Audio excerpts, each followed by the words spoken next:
Sorotan berikutnya saudara, nekat merampas kalung emas milik perempuan lansia. Dua terduga pelaku penjambretan bersenjata tajam diamuk warga di Jalan Raja Wali Selatan, Sawah Besar, Jakarta Pusat.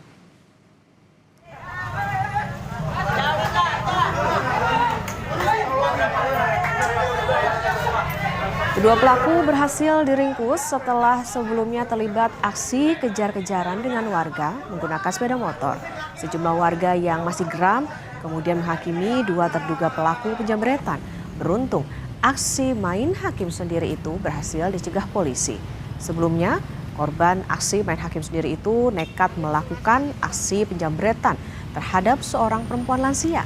Mendengar teriakan korban, sejumlah warga langsung melakukan pengejaran hingga akhirnya berhasil meringkus keduanya.